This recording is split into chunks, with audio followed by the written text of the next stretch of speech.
We are making more candy today, and this candy comes together so quick and easy that it makes for the perfect gift for anybody. So let me show you what we're doing right now. So I have put all that was left from an open bag of dark chocolate into this bowl, and I mixed it, and then I am adding some orange flavoring oil. And yes, I know that's upside down. I realized that it probably made more sense to have this frame shown from my perspective rather than in reverse.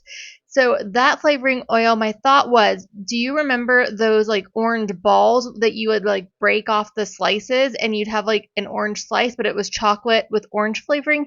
That's what I was going for here, and that's what we got. So what I decided to do was just mix orange flavoring into chocolate. You'll want to make sure that you're using an oil-based flavoring if you're doing this. And then of course I'm tasting it to make sure that I've got the right amount. And then I am going to just pour this into my mold, and I didn't fill the entire mold because I was only using what was left of the dark chocolate. So I did end up with a few little pieces, but that's okay. No chocolate goes to waste over here. So this is so simple. I literally poured it all in and then scraped over the top of it. And then we just need to put this in the fridge to firm up. And you'll notice that I do have that little back massager there. That's my special trick for anytime I make candy because it helps to get all of the air bubbles out. Now this is some white chocolate mint wafers. I get all my wafers from Hobby Lobby, and I am just melting those in the microwave, and you did see me add just some sprinkles. That's all I put in the bottom. My thought was kind of make a peppermint bark, but without having to do like a dark chocolate layer and then mixing in like a peppermint stick to it. So I was like, let's just add red sprinkles because this is already flavored mint, and I figured that would be the easy way to go. And you guys, it is perfect. It gave me exactly the right texture I was looking for, and of course it already has that mint flavor. So this is just like a dump and go chocolate recipe.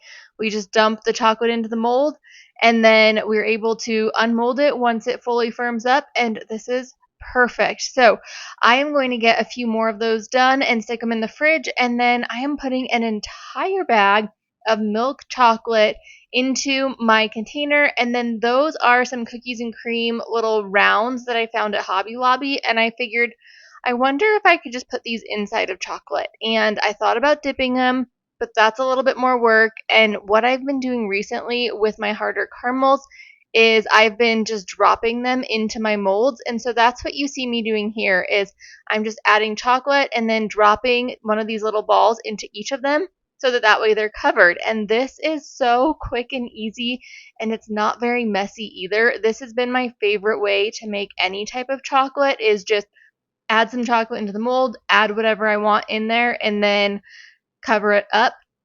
It doesn't always work depending on what you're using. Like if your filling is more liquidy, then of course you would need to get the outer shell and then dump out any excess and then add the filling and then add a top on top. But we were going for quick and easy on this day, and so that's exactly what we got.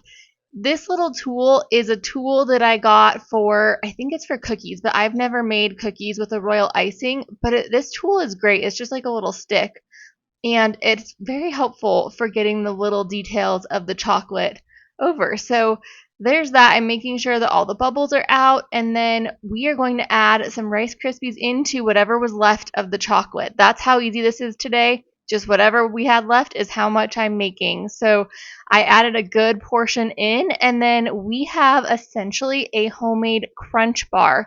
And these, you guys, are so delicious. But the next thing that I make after this is even more delicious. It just elevates this. So I am taking a little teeny tiny cookie scoop, and I am getting all of these molds filled.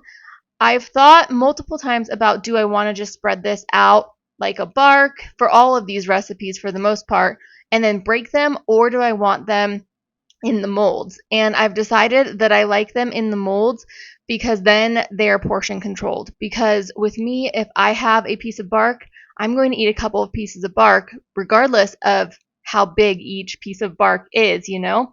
So here's my special ingredient. Those were Reese's chips.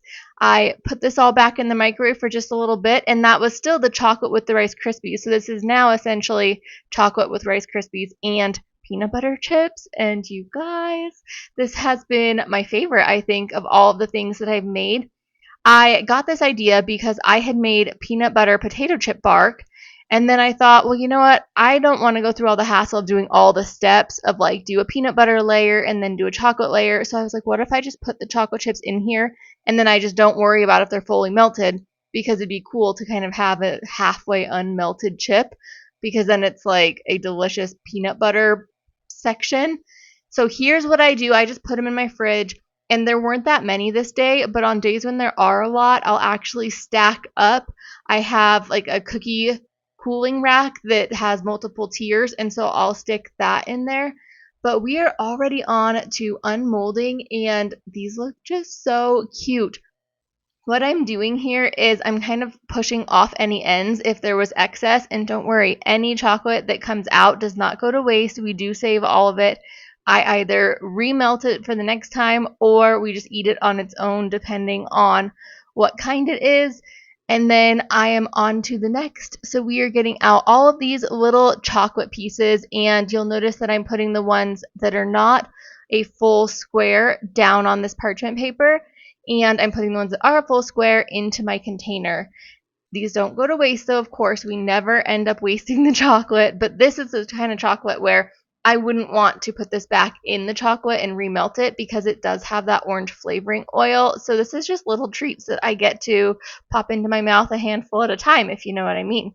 So these are going into this little acrylic tray. It was not meant for candy, but I found them on Amazon and I've been loving it. I have a whole drawer full of my candies, and it's just my favorite. So these ones that we're taking out right now are the ones with those little like cookies and cream balls inside. And you guys, this was much needed. We were almost completely out of chocolate. We only had a little bit left in here.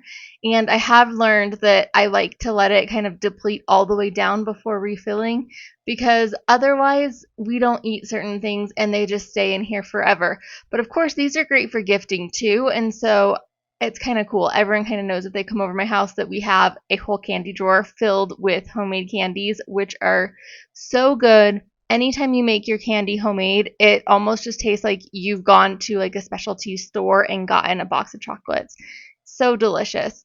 These are, I believe, the last ones that we need to unbox, those little peanut butter ones, and they are just so cute. Now, you'll notice though, we have a lot of empty room still, so we need to be making quite a few more chocolates.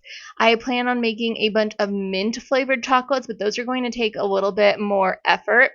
And so that'll be for a day when I have a lot more energy than I did on this day. But don't these just look so fantastic?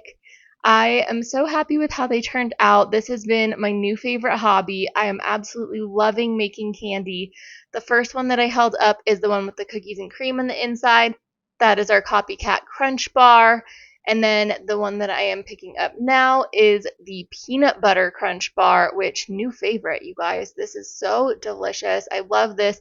Any type of cluster that I just get to put into a container is so easy, and it's one of my favorite ways. And look how cute those looked, just how I wanted them to. They are festive. They've got the little red sprinkles. I've made a lot of other delicious treats as well, so I will leave those here for you to watch after this one. Thanks so much for being here. I'll see you next time. Bye bye.